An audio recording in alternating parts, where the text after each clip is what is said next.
Hello, this is the hardcore legend Mick Foley, and you are listening to the Justin Harvey Show. Yeah! Hi, this is Bruce Hart of the Hart Foundation, brother of Bret the Hitman Hart and the late great Owen Hart, and you're listening to my good buddy Justin Ray Harvey. Hope you're enjoying the show, and all the best to all the fans out there.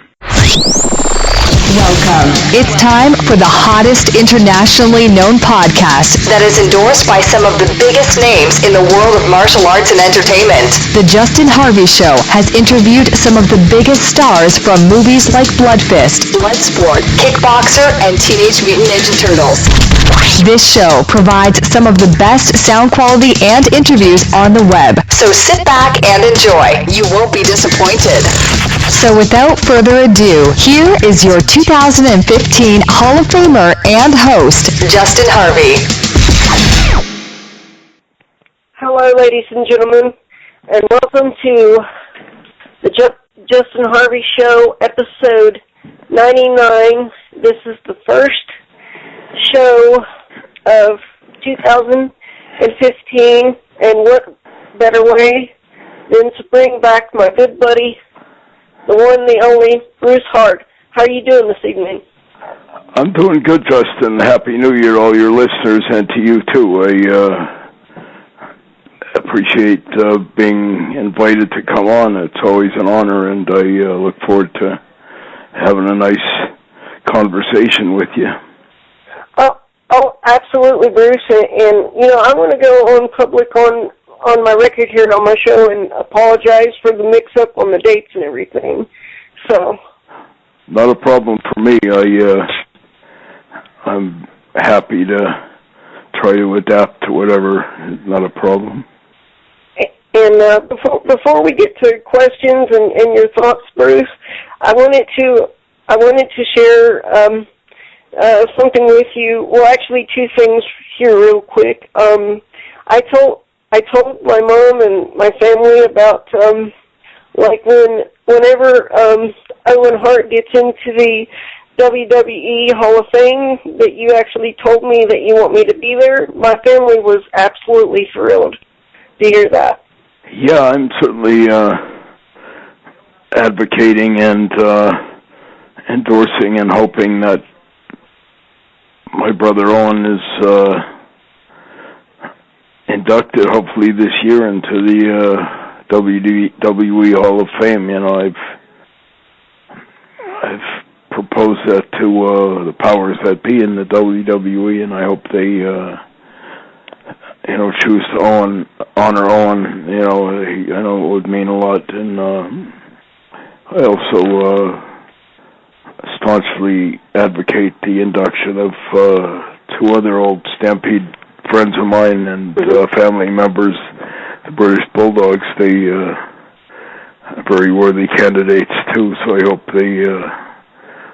it'd be nice to see all three going together. You know, they're three guys that certainly more than paid their dues and were very worthy candidates in and out of the ring, you know, so I would like to see them given the consideration that they deserve.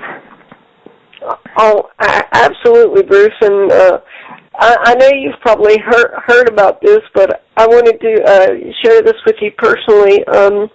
This year, I'm going to be inducted into the USA Martial Arts Hall of Fame. Oh, congratulations. I'm happy to hear that, you know, and it's testimony to your courage and your dedication and perseverance. So I'm happy to hear that, and I'd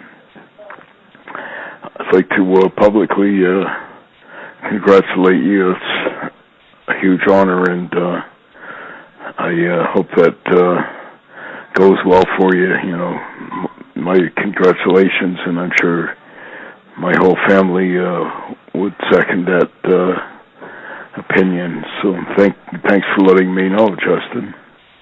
Yes, sir, Bruce, and I also wanted to thank you for, you know, supporting the show like you have through the years, because believe it or not, when it comes to wrestling on this show, Bruce, you are the most requested person I always get from my fans and from my following. I'm flattered, and I certainly appreciate you letting me know that, and I'd like to take this opportunity to thank all your listeners for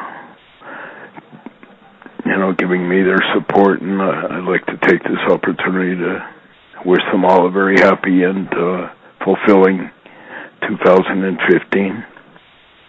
Oh, absolutely, Bruce. And Bruce, I wanted to plug your show a little bit, let you talk about your show a little bit, and plug it on my show. Bruce is on Blog Talk Radio every Sunday, and I enjoy that segment. So can you kind of take my audience a little bit through that? What you do? My producer, Bob Johnson, tells me now that we're going to be switching to Thursday nights in the new year, so I think our first show is the 8th. Mm-hmm. With, I think, a couple of guys from down in your part of the country, a guy named Hillbilly Jim, mm-hmm. and another guy named Bruce Swayze. They're both from the Kentucky area, so they'll be two of the guests on that show, and it's called Heartbeat Radio, from what I know, and you can go online and listen to it. And we've had a number of really great guests on the last several months, including people like Terry Funk, Harley Race, Ric Flair, J.J. Dillon, Colonel De Beers, Mick Foley, Jeff Jarrett, Bruiser Brody's wife, Stan Hansen, and quite a few other, really fascinating guests. So we're looking forward to having, some of those people back, and mm-hmm. certainly extended invitations to a lot more of the wrestling fraternity, and we look forward to sharing perspectives and talking about the business and sharing memories and pretty much everything, and we have people phone in and offer their perspectives and ask questions and all this other. So I invite all your listeners to join us, and I'll talk to Bob about arranging to have you come on our show one of these times and maybe talk to some of those people. I'm sure we'll be having people like Terry Funk and Harley and Ric Flair and mm-hmm. Jeff Jarrett and some of them on again, so I'll make sure that Bob tries to set something like that up. That would be great, Bruce, because I don't know if I ever told you this or not. It's not like traditional wrestling, but I was actually in a championship match with another guy that actually has cerebral palsy, and I beat him for the championship, and I've never been defeated. So. Congratulations. I'm glad to hear that. I'm sitting beside my son Rhett here right now, who, as you know, and you met him, he has cerebral palsy, so he's a huge wrestling fan, and I know he got a big smile on his face when he heard you were undefeated. He's a big fan of yours, so I'm glad to hear that, and testimony to the strength of your character and your courage that you persevere. And I know from having been around people like yourself and my son, how much courage and strength of character you guys have. So I certainly hope other people get inspiration from people like you, Justin. You're a shining example of, if you put your mind to something, you can overcome adversity and overcome tremendous odds. So I hope some of our listeners, some of whom might be, handicapped or have some challenges, get courage and maybe get some inspiration and confidence from hearing your story and seeing how you've risen above adversity and become, a champion and a spokesperson for, people with CP and things of that nature. So good on you. You deserve a lot of credit. And, you got a hell of a lot of character and, I hope people gain some inspiration from you and the things you've accomplished. I certainly have, and it's always inspiring and uplifting for me to talk with you. And I have the utmost respect for you and what you've overcome and what you're continuing to accomplish. So good on you, my friend. Thank you, Bruce. And also, Bruce, what I think would be great is here soon I would love to give you a link to that particular match. And I would, I know you're a very busy man and stuff, but me and my friend was talking the other day. I would love for you to see the footage of the match, and maybe after you watch the match, I could get your thoughts on a different episode or something. Yeah, I can give you our link, or Bob Johnson could give you our link, and I'll be happy to check it out. It would be my son Rhett and I will take a look at it and be more than happy to, give you some perspectives. That would be great, Bruce, because me and my friend, we're like best friends, but we're like, when it comes to the ring, we were very competitive. So, and we always said that we would love for the Hart family to check out our match. So. Yeah, I'll tell our good friend Bob Johnson to give you his link, and we'll watch it and check it out for sure. Oh, that's great, Bruce. You just made my night, my friend. That's amazing. And Bruce, I wanted to ask you. This next thing I wanted to ask you is, because I know it recently got into Canada finally, which I'm glad. What's your thoughts on the WWE Network? What's that, Justin? What's your thoughts on the WWE Network? Because I know it finally hit Canada. So I don't know all the details, but I think there's a lot of just my own maybe superficial perspective. I'm not sure if more is better, if you know what I mean. I know I couldn't watch 24/7 of hockey or football or anything. I think there's some pitfalls to that myself. I don't know what all the details are, like if they've got all these old, like most of those old studio shows, with the possible exception of Stampede Wrestling, they weren't, they were what we used to call squash matches, guys that, would beat another guy in 2 minutes and then talk for 10 minutes and stuff like that, and it was all just about hyping the shows, and so I don't know, that's particularly good viewing. And I don't know whether I'd want to watch 24/7 of the Legends House and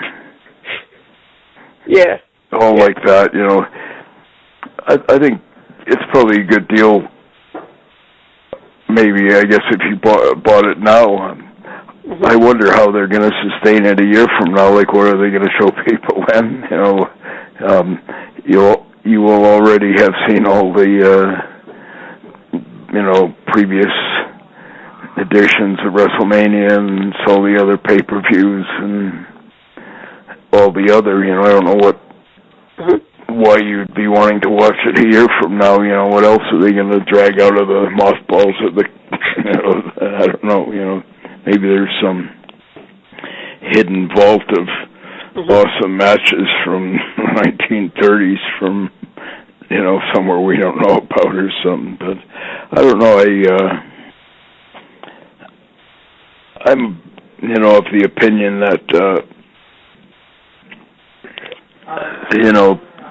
there's only so much wrestling even the most hardcore fans want to watch. And I think one of the other potential risks that they run is if you're showing them really good wrestling from back in the day, say the early days of Hulkamania and the best of when WCW was doing well, and some of the great stuff from the AWA and the old NWA with guys like Dory and Harley and Terry, and then it makes some of the crap that I'm watching today look bad by comparison. If I'm watching that, then I'm watching bullshit like the Miz and Sandow and Hornswoggle and El Burrito and the Divas and some of that nonsense with the Wyatt family and all that crap. If I'm seeing stuff from the past with Dory Funk and Billy Robinson and Harley and Jack Briscoe and Kurt Hennig and Hulk and Dynamite and Brett and Davey and guys like that, one of the first things that's going to come to mind is, geez, it's a lot better. That stuff was way better than watching, the Miz and El Burrito and all this other BS that you're inflicting on us today. So I don't know. That's my perspective. Maybe I'm jaundiced because I came from the era of those guys, But I don't know. I'm not sold on that whole WWE 24/7 network. Is something, even, it would be an incredible challenge to sustain, terrific viewing 24/7. Like, say I was a huge fan of Seinfeld or something like that. Yeah. I honestly don't know whether I could handle 24/7 of Jerry and Kramer and, George Costanza, all like that. I don't know whether, I think after a week or a month, I'd be going, no more, I can't take the soup Nazi anymore or whatever, I've had enough, I don't know what, even I'm like a huge baseball fan, and I've been a follower since I've been a little kid, but I don't know, I could take 24/7 of, Albert Pujols and Clayton Kershaw and, Madison Baumgartner and old replays of Babe Ruth and Ted Williams and Joe DiMaggio and all. I was watching 24/7 of that, and Grover Cleveland Alexander and Whitey Ford and Mickey Mantle and all that. I don't know, about after a month it'd be going like, okay, enough is enough. I think I'm going to switch to, hockey or basketball, or let me watch some Tiddlywinks or something. I don't know, but yeah. Now one thing one thing that I will give the network, Bruce, and I don't think you'll disagree with this point, is like I like the fact that to get all the new pay-per-views nowadays, it's a lot cheaper than $50 a pop, and I wish that they would have had this back when I was a kid. You know. Yeah, I think I agree. I think that's a potential risk. I wonder what the like if the network doesn't last, and I'm doubtful that it will. Are they going to go back? I think people are going to be disinclined to go back to paying $50 or whatever for a pay-per-view when they've been getting it now for $9. I know, like, if I was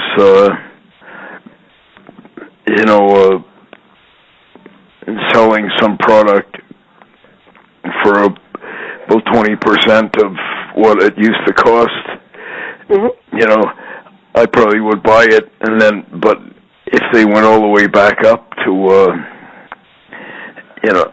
I'd all of a sudden be going, I'm not sure if I want to pay that much for it now, I don't know, it's one of the risks I'm not sure what, I think my obvious perception is that they must have figured that they were going to get a huge buy rate or something, but I'm not sure if they've succeeded thus far in whatever their goal was, or I've heard that it's been far less successful than they anticipated. So I don't know. There's a lot of conjecture about some of the, it having been a less than successful endeavor, and I'm not sure where they go from here. And as I said before, if it hasn't been successful now, like usually things, are more successful at the outset or when you launch them, then like they don't take off 6 months down the road, if you know what I mean.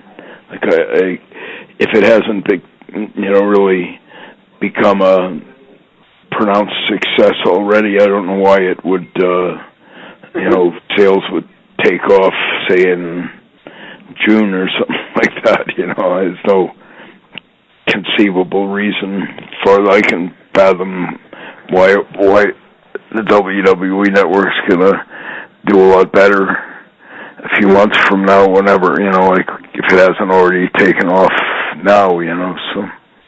Oh, absolutely, Bruce. Absolutely. My next question for you, Bruce, is something I've always wondered, with inside the Hart family, because, y'all have a lot of knowledge in the wrestling industry and in legends and everything. Have you ever thought about starting your own company, your own wrestling company? I've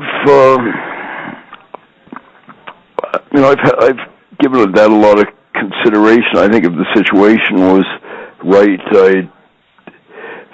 I'd maybe explore the possibilities. I believe that there's an appetite for wrestling, and I think one of the biggest disservices to the wrestling, the universe, or whatever WWE wants to call their fan base, I think one of the biggest travesties has been the complete destruction and desecration of the wrestling business at the grassroots level by the WWE.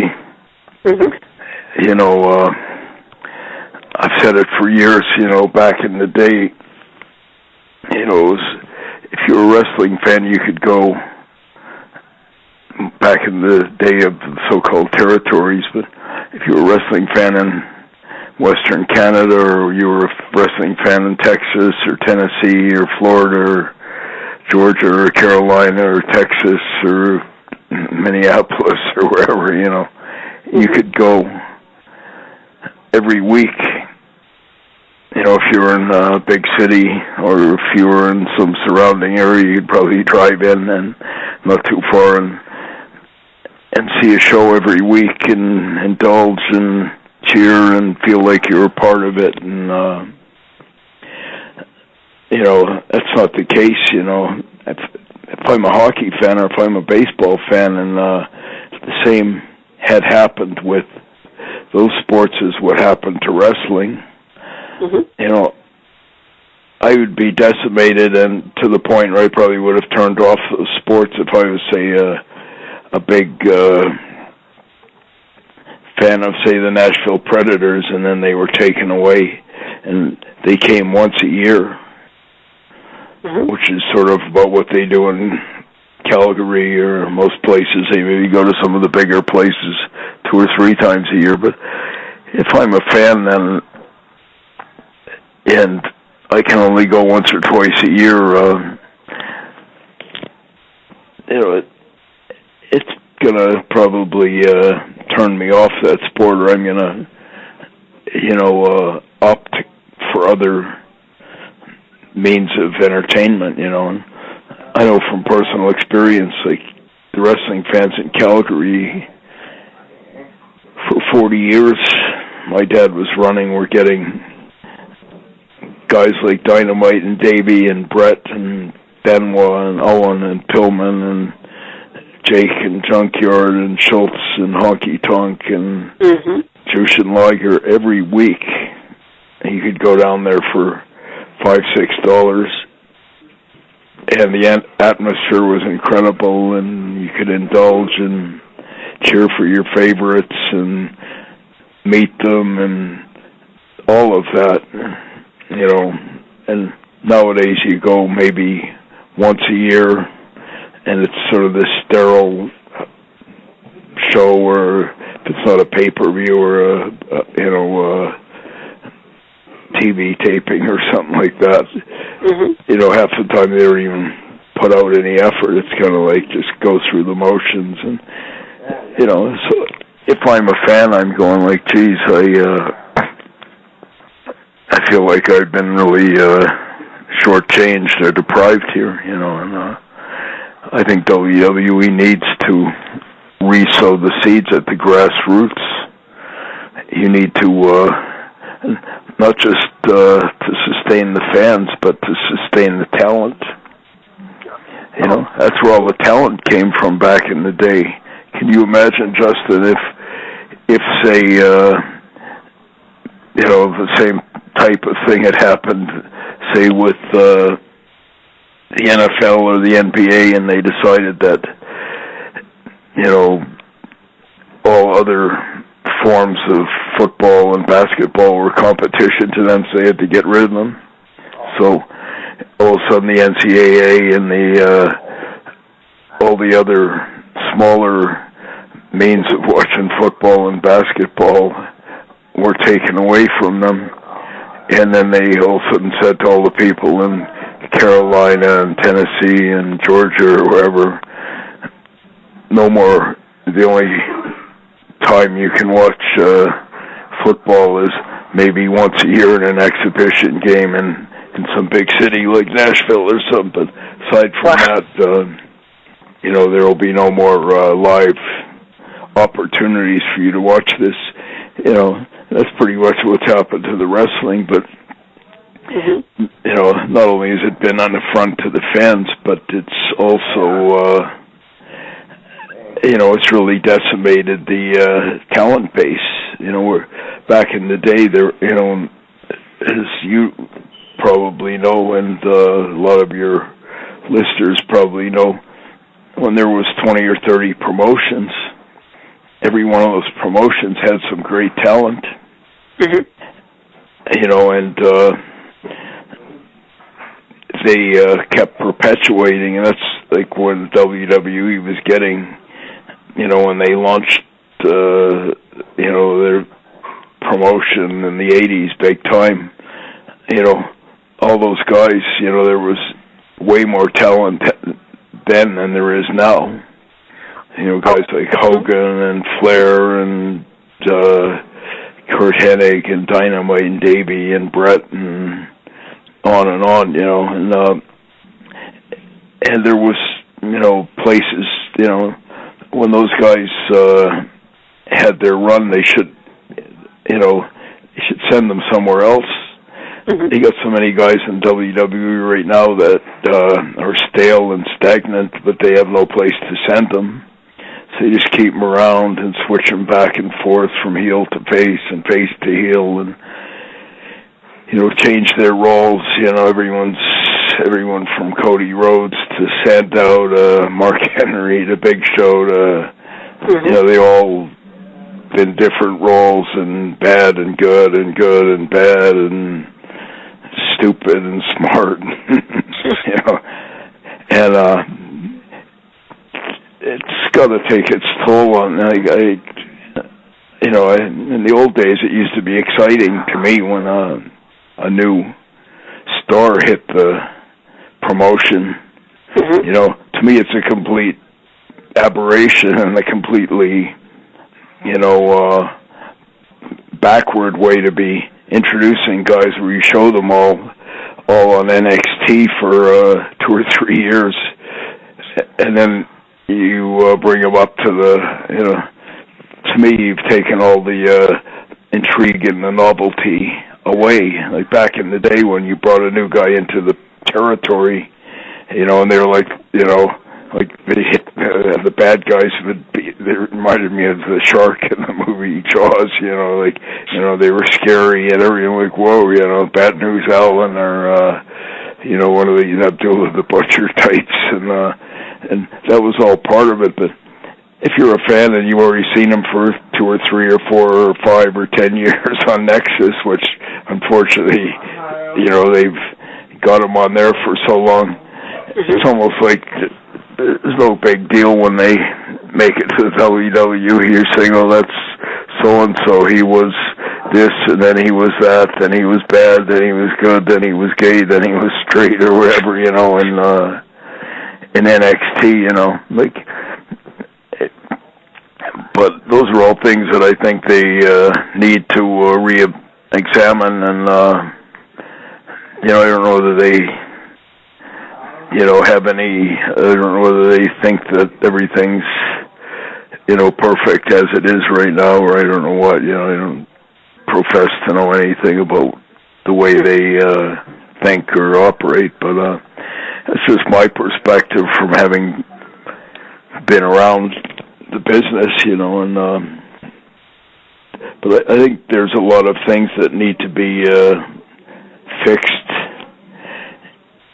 you know, for the fans, for the wrestlers, for the whole thing, you know, and you can't continue to, you know, sweep it all under the carpet or kid yourself that everything's great when it isn't, or, you know, figure that it's just going to get better because, you know, I hear all these rationalizations that it goes in cycles or all this other, you know, it all sounds good, but, you know, if I'm in the WWE right now,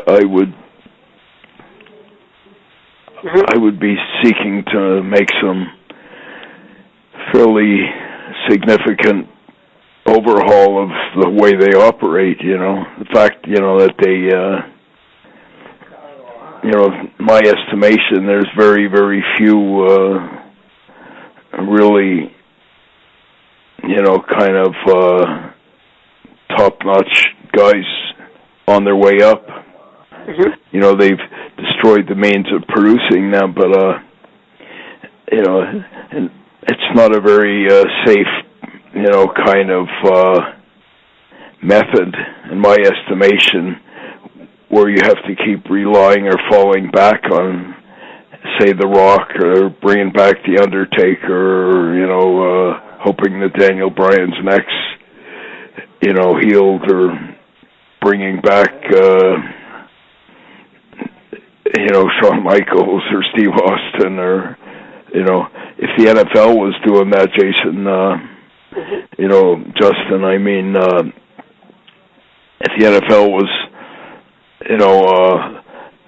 not touting any of the new guys coming up, but they were saying we've got Brett Favre coming back, and geez, Emmitt Smith's decided to come back, and whoa, we've got a real blast from the past. O.J. Simpson got out of jail, or he's on his way back, or we've got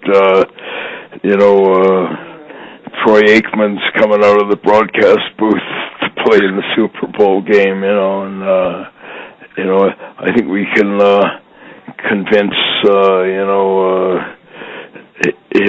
Archie Manning to come out and join his sons, Peyton. I don't know. That's what the wrestling reminds me of, where they, the big thing is some guy that's been out of action. I'm amused where the big draw or the whatever is when they're bringing back some guy like Chris Jericho, or whoa, Kane's coming back to the ring, or we got Jerry Lawler's gonna step back from the broadcasting booth to the ring again, or that's all well and good for once in a while, but if that's the rule rather than the exception, then speaks volumes about the lack of talent, or the fact that the new guys don't compare to the guys that were stars back in the day. So that's my perception. I'm not even trying to criticize them. I'm still a big fan, so I'd like to see them make some affirmative steps and endeavor to improve the situation. What I hate to see is just rationalization and bullshit, and people claiming, it's all fine, or it's all good, or actions speak louder than words, and they may tell me that I don't know what I'm talking about, or I'm out of touch, or I'm an idiot, or I don't really care, but just the fact that they have to keep bringing back all the same old, and there's more talk and less action, and more gimmick matches, and more stipulations, and more guys switching from heel to face and face to heel, and that's all indications that there's people in the creative end of it grasping at straws, or not. They don't have anything else. One of the biggest indications to me that something is flawed is when you have a whole pay-per-view of tables, ladders, and chairs.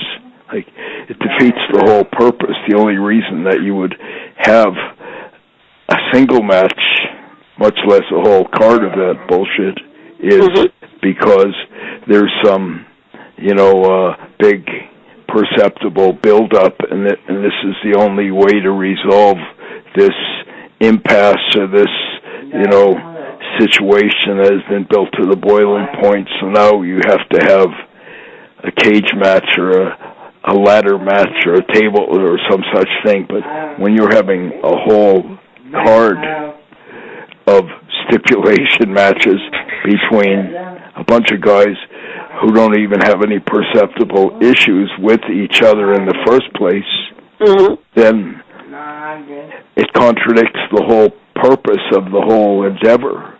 And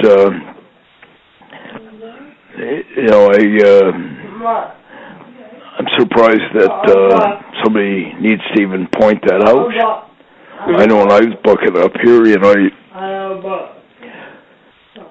I think I had in a period of 10, 15 years, maybe 3 or 4 cage matches over that whole 15-year span in Calgary. And it was only as the culmination of the climax of something, and you didn't just have them for the heck of it, or, it was all for a very perceptible reason, and you had to unload it, and you had to build it to this climax and all this other. You had to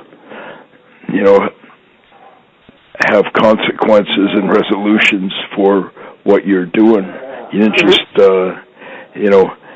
have a bunch of gimmick matches for no reason. And it's laughable when I see on Raw, say, where they have at the beginning of the show some such thing, and then by the end of the show they're having a cage match or a Hell in the Cell, or on the, I'm going like, say what? In the old days you would build for months leading up to one of these, matches, and when you finally announced that the big blow-off was going to happen, everyone would be going, wow, it's about time, and that's what we've been wanting, all like that, But I don't know whether I'm analyzing it more than it should be analyzed or what, but we used to have a simple rationale back in the day. Whatever you do, have a reason, made sense, and all too often these days, I see things for no reason whatsoever. Like case in point, I have no idea what Damien Sandow, doing the takeoff or the copying everything that Miz does. To me, it's just stupid, and it's hit and miss. It makes no sense. It's not funny. It's not. Doesn't elicit any response. It doesn't make me want to buy a ticket, or doesn't make me want to see Damien Sandow get his ass kicked or anything. I'm more just going like, who's inflicting this crap on me? Why should I even? If I'm a fan, like, what do they think? We're idiots watching this, or and some of the other garbage, that I see. It's just like, how does this contribute in a positive way to the overall product? It drives me nuts when I'm watching a apparently serious angle or storyline, and then it's followed by some nonsense like that, or some of the other idiot stuff that I see with Santino coming out, or some other comic relief or whatever. If I'm watching a serious movie, Justin, and that really has me on the edge of my seat or something like that, and then all of a sudden somebody's inserting a Pee Wee Herman clip or Dumb and Dumber or something. I'm not going to go, wow, that's cool. I needed Pee Wee Herman or Jim Carrey or Jeff Daniels or something like that to come out and do a cameo. Like if I'm watching Die Hard, or I'm watching The Godfather or something like that, and then I have Pee Wee Herman, or replay of Curly, Larry, and Moe or something. I'm going like, why did Francis Ford Coppola or whatever inflict this on me? And I don't need that. And I wanted to see Robert De Niro. He's just about ready to do something with Marlon Brando or something like that. Instead, I'm watching Pee Wee Herman and Daffy Duck or some bullshit, So, I don't know. Maybe I'm analyzing it more than it should be. I don't know, but I beyond everything else, though, I'm still a big fan. I keep hoping that I would like to see them treat the business with more respect and treat the fans with more respect, and treat the damn wrestlers with more respect. It's if you respect your yourself, then you tend to respect everyone else more, you know. And all too often, I don't think they, show that, you know. But. And Bruce, I wanted to give you an update on something because you had mentioned this on our last show. You asked me to try to get a hold of Jeff Jarrett. Well, I actually called someone that handles his stuff right now, and he said that right now he's not doing interviews, but they have me on some sort of waiting list. Well, that's good. You know, say hi to Jeff if you're talking to him. I know he was kind enough to come on and do a 2-hour. He was on for an extensive period on when we did the tribute to Owen show on the 15th anniversary of Owen's accident, and so we had a nice chat on there. And he told me he's doing some initiatives in Japan now with GFW or whatever, Global Force Wrestling or something. But yeah, I hope Jeff's doing well, and I wish him well. And he's, they need more people like him and yourself, and they need more wrestlers and more fans and more promotions, my estimation, and promotions that are coming up. They need to respect themselves, and they need to respect the business, and they need to have some clear idea of what they want to be and how they endeavor to attain that. Can't just be hit and miss and anything like that. You got to really sort of define it, just like anything else. You have to set goals and make decisions that enable you to attain those goals. So. And when I actually met Mick Foley last year, he actually I told him that I knew you, and he said hello, and he did say that he would do my show, but it's just a matter of getting a hold of Mick Foley as well. So. Well, that's good. A nice guy, Mick. I was out with him not long ago in Calgary. Here, he was up and had a nice visit, and did an hour radio broadcast with him here, and I certainly I was already a big admirer and a fan of Mick's before that, but he only enhanced my respect for him. A real decent person, and I'm glad he's agreed to come on your show. Yeah, it's just a matter of getting a hold of him, which I'm hoping to accomplish in 2015. And I'm actually trying to find, at the moment, I am trying to find The Undertaker, which I'm not having any luck with that. But I'm trying to find him, so I try to get him booked as well. Keep trying. I'm not sure what Mark's up to these days, but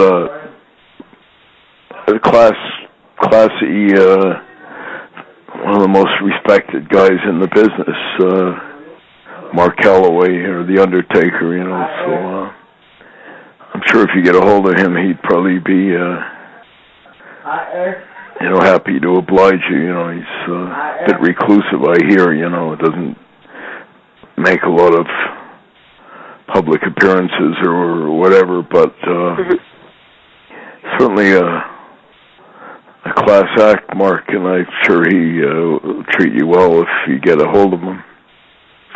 And I also wanted to ask you, Bruce, how is Bruce Jr. doing in all your children? Because I'm planning on having Bruce Jr. on the show this year at some point. Oh, they're all doing very well. And let me just quickly put my son Rhett on. Let him just say hi. Okay. Hey, buddy, how are you doing? You doing good? I hope to meet you one day, my friend. Yeah, I've got a wrestling match that I would love for you to see. Huh? Yep, I got a wrestling match that I would love for you to see sometime. So I'm gonna send it to you and your dad. So. So, you having a good day? Yep. Good. Yeah. Good. I'm glad. He was Did you have a good excited. Christmas? Yeah, he was eyes lit up. He was quite excited about being on your show, Justin. So I'll make sure I tape it and let him listen to it. Oh, absolutely. I'm happy to have you on the show because I don't know if I actually give you an update, Bruce, but I've got my show everywhere now. I've got it like on YouTube. I've got it in iTunes, Stitcher Radio, TuneIn Radio, and I'm actually trying to get it on iHeart Radio at the moment. So well, that's great. I'll definitely have my good friend Bob Johnson touch bases with you, and we've been considering going on some different carriers and some of that type of thing. So I'll have Bob touch bases with you and get some perspective on some of that. Well, if you need help with that, Bruce, like with the technical stuff, I would be more than happy to help you guys out with that. So. Yeah, I'll tell Bob to hook up with you, Justin, and maybe we can.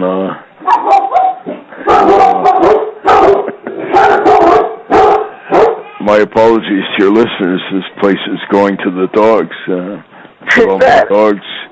That's okay. Somebody at the door there. So, but yeah, I won't keep you here, Justin. It's been a real honor and a privilege to be on your show, and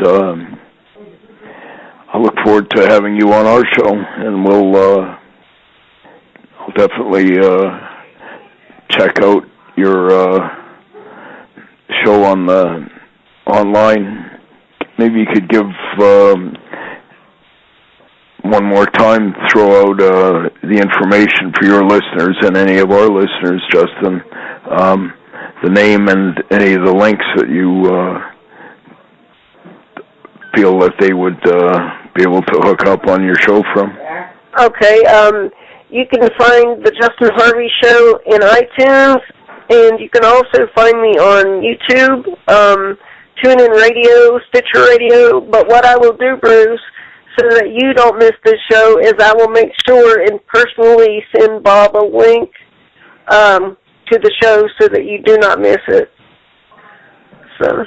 Okay, that's great. I appreciate that, and I'll make sure Bob gets a hold of you, Justin, and I'll maybe endeavor to have you on our show when we have some of those guests.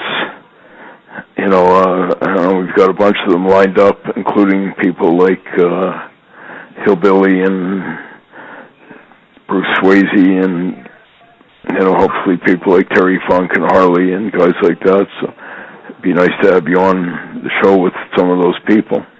Oh, that would be amazing, Bruce. And but before I end up on your show, I am going to send Bob a link to my wrestling match. That way, you and your family can check that out, and maybe you can share some perspective on it. Yeah, I'm looking forward to that. I congratulate you and commend you for the having the courage and determination to go out and do that. That should be an inspiration for other people with cerebral palsy. That you can overcome if you put your mind to it. Oh, absolutely, Bruce. Because if I would have quit when people said I couldn't do something, I would not have a radio show, and I would have not come as far as I've come. And knowing you and your family, that's just another blessing for me. So I want you to know that, Bruce. Well, I appreciate that, and I know, the feeling is mutual. So, my son Rhett gets a lot of inspiration from, seeing how you've overcome and continue to. So, mind over matter. Oh, absolutely. And Bruce, if you don't mind, I'm going to give Bob my physical address, and I would love to get like an autograph or something signed from you, if that's not too much trouble.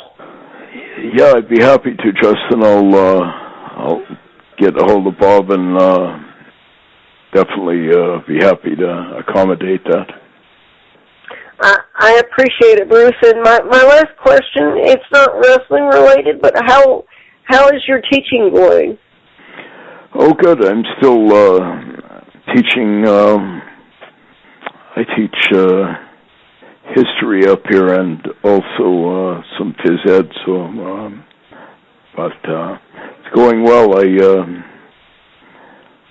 enjoy getting out, and gives you some satisfaction just to be able to teach and maybe have some beneficial input on people's lives. So I'm glad I get a chance to do that, and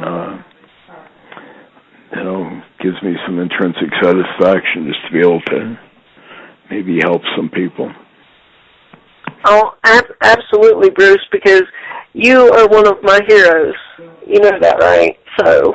Yeah, well, I thank you. You certainly are an inspiration to myself and my son Rhett, and he's got a big smile on his face as I'm saying that. So, I give you props and, a lot of credit for, continuing to have a positive outlook and continuing to persevere and overcome. That's, one of the most noble and admirable things anyone can do in life is to, overcome and continue to rise above adversity, So. Oh, absolutely, Bruce. Absolutely. And I wanted to close with this statement, Bruce. And I didn't know Owen Hart personally. I wish I did, but I guarantee you right now he's probably looking down upon me and you right now tonight and smiling. Yeah, I believe that. And if you are on, more power to you. And hope you check out the Justin Ray Harvey Show. Oh, absolutely, Bruce. And we will catch you on your podcast on Thursday nights, correct? On the 8th, yeah, a week from, I guess it would have been a week from, I believe it's the 8th, a week from, I'm just trying to get my bearings here, Thursday the 8th, is that right? Yes. That sounds about right to me. Yeah, a week from, just been, with all these holidays and all. Today's the 3rd, right? So. Yeah, today's the 3rd, and I had something booked on the 4th with another radio show. They wanted to interview me, and I'm like, oh shit, I got my Bruce Hart interview. How's this happened? I mean, but it's like where my show's getting a lot of feedback now. I'm getting overbooked sometimes. Yeah, well, that's great. Maybe one of these days, Justin, I'll be able to say to people, I know Justin Harvey, and they'll say, no, you know Justin Harvey, and I'll say, yes. So you never know. You might become the next big thing. You might become the Hulk Hogan or the, whoever's the big thing right now, Green Day or U2 or, the Tom Hanks or whatever, so. Exactly, Bruce. And it's like this. I'm going in, like I told you at the beginning of the show, the USA Martial Arts Hall of Fame. The only way that I could classify that would be that it's the Martial Arts Hall of Fame of the equivalent of the WWE Hall of Fame, because there are huge names that have been inducted into this. Just to name a few real quick: Cynthia Rothrock, Dawn the Dragon Wilson, Iron Mike Tyson. So yeah. Oh, that's good. Those are some very,